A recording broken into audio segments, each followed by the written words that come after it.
projects. Every project has its own risk and its own reward, right? But the matter is how to weight them against each other. And by the end of the day, you have a portfolio of this budget. You have to allocate there how many projects according to this budget. So how we are going to rank them, right? So this is what we call the efficient frontier, whatever we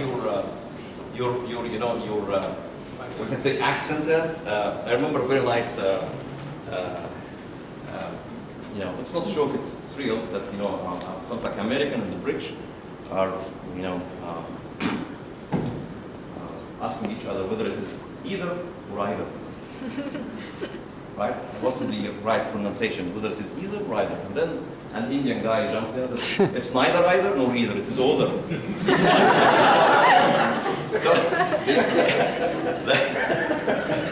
So the problem. So whatever you pronounce it, it's good once you understand the concept. So you put all of these projects in front of you, and then you go and make a sort of how I'm going to even optimize on my portfolio. So the issue is, if you have a project here, right, and this is its risk, this one, exactly this one, this is the risk. Why would you select this project if you accept the same risk and getting more reward from another project? You got it? Once more. If you fix the risk, this is what you can tolerate, this is what you can accommodate. So why you pick this project if you can go up and increase the reward having the same risk? Yeah. Correct? Easy, right? Of course, there are softwares that produce this. You can go to your, we can say, asset or strategic planning and ask them. They will show you a lot of softwares that deal with this sort of data and how they have to be neutral, right? Unbiased in evaluating these projects. Definitely, these projects may go once more to another level of expectation, whether the public sector will accept it, whether there is a political risk in it. Here we are talking about a sort of monetary way to first understand where should we go. So I think that everybody already gets the concept from this. If you would like definitely to understand what we are here after, I got this quote as well from Peter Senge. I don't know who is he, but he said something. I like this, so I think it was the guy. Yeah. So he said something. Yet most every corporate effort to graft arms after action review, which is the look back process, into their culture, has failed because people reduce this truly innovative living practices to a trial technique. So we would like just to tick the box. We did the after action review. We did the look back. Okay. Did you optimize the process? Did you, we can say, modify? Did you develop? Did you enhance your performance? Or you just documented that there was something wrong? This is not definitely the reason behind these things. And the other one is, again, if we will take to the probabilistic approach, so definitely if you take one, you will get one free, right? If you take already a range of the probabilistic approach within Monte Carlo, this will give you a distribution. So definitely after getting property 1, property 2, factor 1, factor 2, and then multiply through the probabilistic approach, you will get already a free bonus new probabilistic distribution. So what we need to do is to learn, plan, do, measure, and then learn, plan, do, measure. And that's why we do not have bad data. And please don't look at whatever you have very old reports. Sorry for the word, as if it is rubbish. Yeah. There's a huge value in all of these things, right? And you have to account for that those guys at that time didn't have all the technology we have now, right? So definitely they did a good job of thinking and putting their understanding in a report. Next two ones are very short summary of what I would like to tell you guys today. They are very funny photos. Hopefully you will like them. But I think that, yeah, you will get that. So, nothing old. And even from the old, we can make a very beautiful thing. Right? Very nice guy, correct? So, this is the way we have to deal with the data we have. It's not out of date. No. Just go and make some work, you will get a lot of value out of it. The second thing that if this data unfortunately isn't organized properly, isn't archived properly, so it will be tough to get out of it. So that's why I put the second photo, which is if everything you have is organized and arranged in a beautiful way, it will be very easy to pick something, and then back and out of it you can make a big bang. This is the end of it. Thank you very much.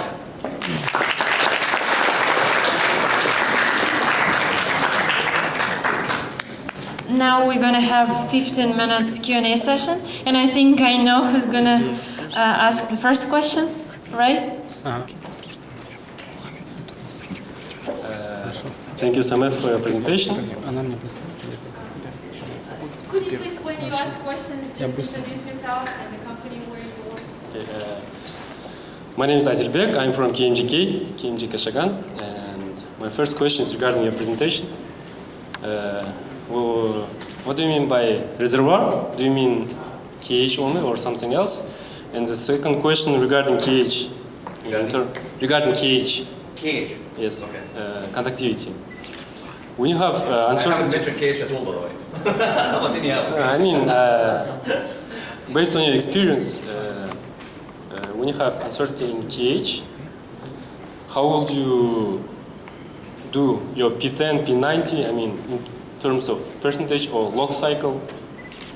That was my second question. We have here very experienced physicists that definitely can answer this question. But back to this, if you are talking about, here you have to understand to get the message from this table, is this what the seismic tells you about reservoir characteristics, right?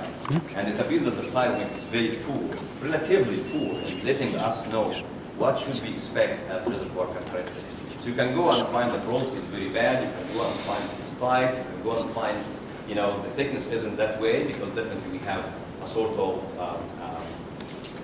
how much thickness we have, or uncertainty in the seismic, right? So sometimes you may find layers which are already even, much lower, much thinner than the seismic uncertainty. This was the message from here, that we need to go and strengthen the seismic imaging, the seismic acquisition, the seismic interpretation, in order to understand not the area, not the thickness, but still the reservoir property. So this is number one. For the KH is something that we can measure while logging. The KH is something that we get from well tests, right? Whenever we run it.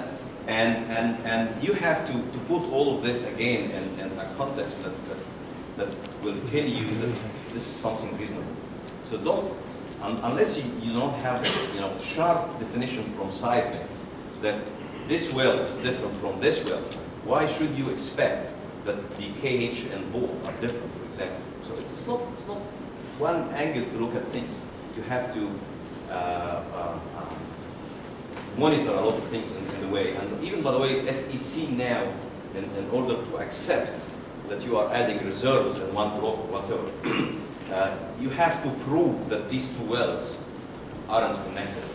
Otherwise, you are talking about one we can say reserve is poor.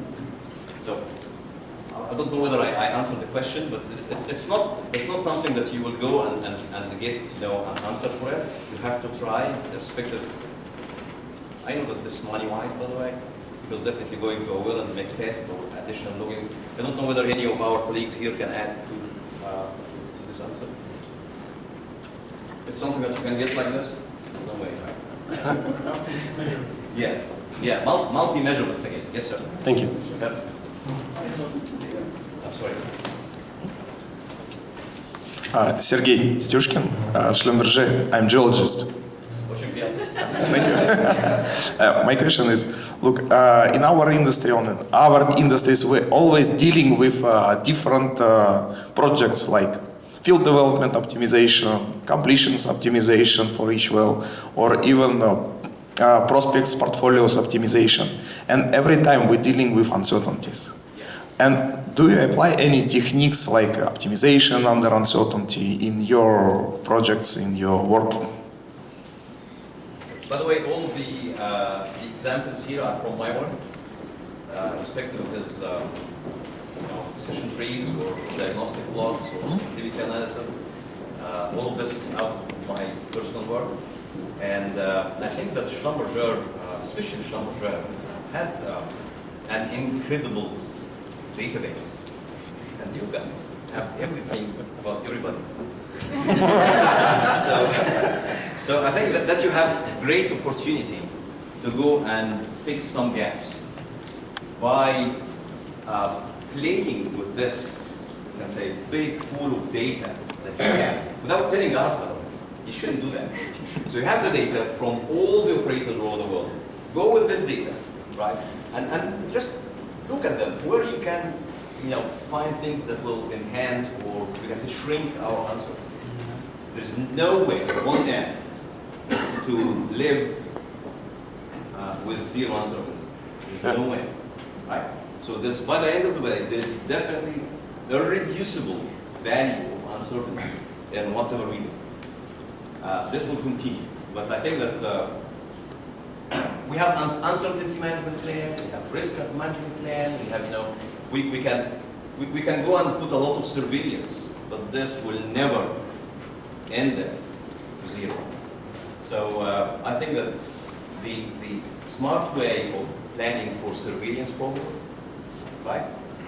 And the other thing is, don't go and track 10 parameters, 10 factors. I remember my supervisor in Baku for the PhD, he said any equation that is lengther than 1 inch is bad. It's bad. You understand that? So we have y function in 1x, maybe 2x's. But after that, these x's will play something like 5%, 10% of the total process. You shouldn't be after that. You have to focus on the first x and the second x. You got this? And that's very important to understand the process. If you can reduce it to one, we can say influencing parameter, 2 influence parameters, this will give you huge potential to understand more and resolve more. Conceptual, it's conceptual. Yeah. Thank you. There's a question here first, by the way. Yeah, and then we'll come back to you. I'm Slavko Tošić from NCOC Reservoir. Why are predictions almost always optimistic? Is it something on technical side or only our industry or something in human beings? All the questions are very good, but I'll say part of it definitely is the human beings. Because I feel that we adopt these projects as if they are our kids. So you have to go and defend your kid, right? Even in respect of the fact that he doesn't behave in school, you are going to defend him, correct? So this one thing that happened. Number two is the nature of our discipline.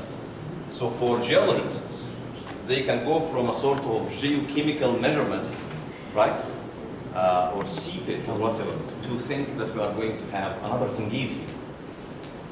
This is not the case, of course, right? So this one, the other thing that works here.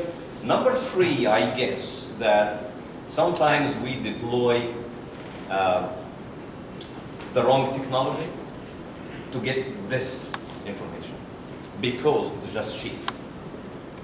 And we pay for it all the time. And if you go to all of the exploration wells, believe me, whatever reduction in cost we did upon exploration wells, we paid off for it at least triple during the delineation, during the development, and because of the facilities. Because of reducing costs on the exploration well. Hopefully I answered the question.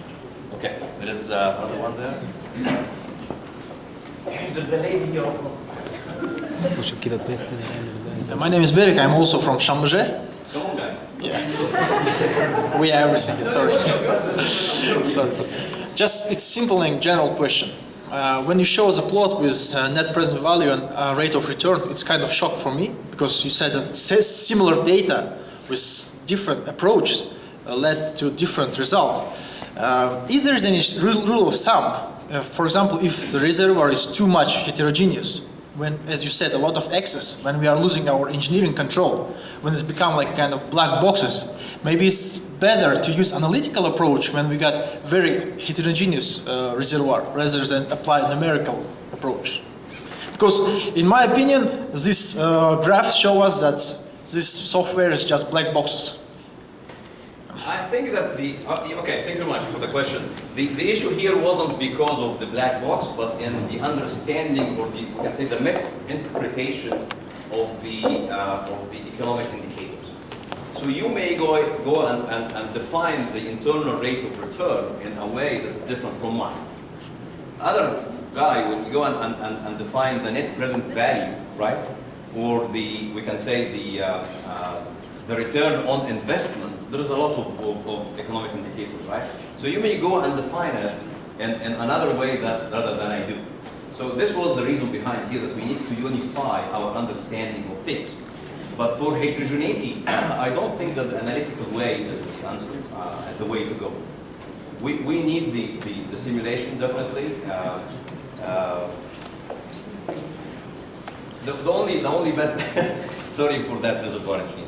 The only bad thing for this simulation is our reservoir engineers in building models, they convert them into their imagination into temples, and they start worshiping it.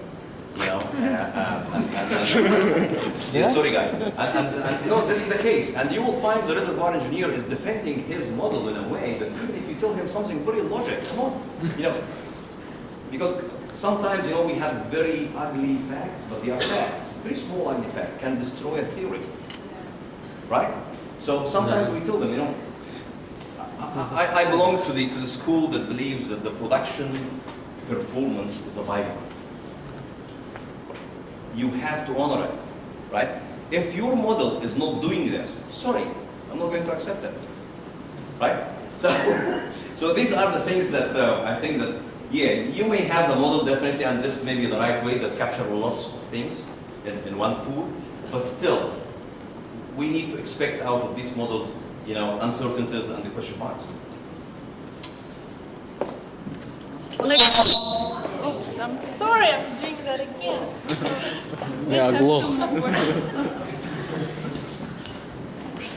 Good evening, my name is Aygirim, I'm from Nazarbayev University, third year engineering student. Thank you for your lecture, it was very interesting. And I want to ask whether do you know about the black swan theory from Nassim Taleb? Whether I know about what theory? Black swan theory. When you have some event that is not predictable at all. Oh yes, the black swan. Yes, of course. Yes. How do you deal with these problems in our industry? You know, the Old West for a long, long time didn't think ever that the black swan exists on the planet until people saw it for the first time on this planet. I saw it myself. Very beautiful creature, and since that, all the theory has been changed, right? So this came to creating a new theory, which is talking about the black swan. Okay? This is a very pessimistic way to go and account for, but unfortunately, it exists, right? So I'll give a very small example here to understand the difference, how we can account for black swan. There is a big difference between oil in place and reserves. Okay? Everybody understand that? Very good. Then, in putting the oil in place in a probabilistic distribution, we can say there is a less value and there is a higher value. Definitely there is oil, right? There, downstairs. But this oil, what's the saturation? But there is oil, so there is a saturation. There is oil there, so there is oil in place. If you take this concept and keep it in the reserves distribution without putting zero, you are wrong. This is the black swan, right? So you know that there is oil, but you don't know yet you are going to be, or going to have, you can say, a productive field. Right? This will happen later on to understand. Even you can go and make all of your seismic. Yes, there is oil in place. Correct? And then you can go and put the first exploration well. Yes, there's oil in place. But sorry, there's no economics to produce that. Right? So the reserves are? You got it? This is the black swan. But still, you know, I'm optimistic by nature, so I wouldn't go to the out of the box. This happens, but very rare. And in our industry, after all the experience that we have worldwide, and even within I do remember I saw very nice advertising material from ATCE exhibiting company, and they put, we have something like 560 years of experience. There was no industry, right, by that time, but the way that the guys went and count how many, you know, employees, and each of them how many years in the industry, and they cumulative it, and they come to this value, right? So currently, I think that there is no black swan in our industry. What about Gulf of Mexico disaster? This is something else. I think this wasn't put in the P10, P90, or even P0 to P100, right? So I'm very confident that I'll do it 100% right, within time, within budget. This is not correct from the beginning, right? You have to account for. So that if we account for a proper distribution of the outcomes, the first thing I said, there will not be black swan. Okay, Thank you. Good question. Yes, sir. Last question, please. The happy hour continues, right? Yeah. Still You're brings still the- here. You're still gonna answer all Oh the my questions. God, okay. No, it's a pleasure. Hi, Sameh. My question is, do you think that the more data you have, it means that the more good decision you make?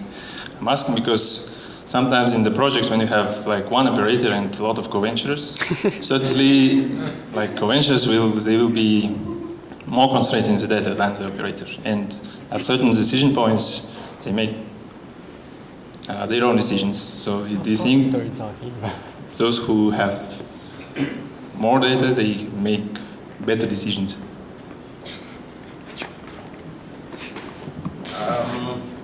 Yeah, good question as well. But I'll say, as a rule of thumb, definitely the more data, the better the decision will be, right?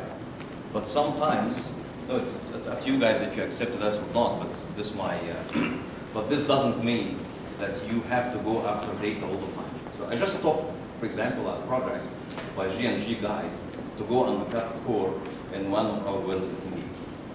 Because I didn't see that this definitely adds value, right? But again, this is the nature of our disciplines. So you will find the G&G guys are after data. If they even can cut core in every single well, do that. You will find the reservoir engineer that would like to have a PVT sample in all, right? I, of course, do support MDT in all wells. This should be done. For example, that's my mind. But not all the new data are adding to us. Especially in a case if you don't have a control, and you will get data that you were dying for, and they are going to confuse you completely about your previous understanding. This would be already a hit under the belt, right? So I prefer for a surveillance that is well fit for purpose, right? I need to know this, and to know this, and to know this, and why, right? So if you have a full understanding of the level of your uncertainty, I think you are going to have a proper planning to get data that definitely will add to your understanding and better decisions. So again, we are not talking about very sharp science. That's all the message is very, very, very conceptual. So you have to go and do it. I'm going to stand a little bit farther from that thing. Thank you very much, Sameh, for your wonderful presentation. It's a pleasure to listen to you all the time. And we have a present for you for taking time and giving us this lecture.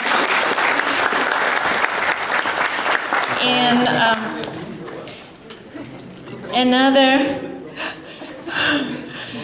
this is the book actually your company published. I hope you don't have it.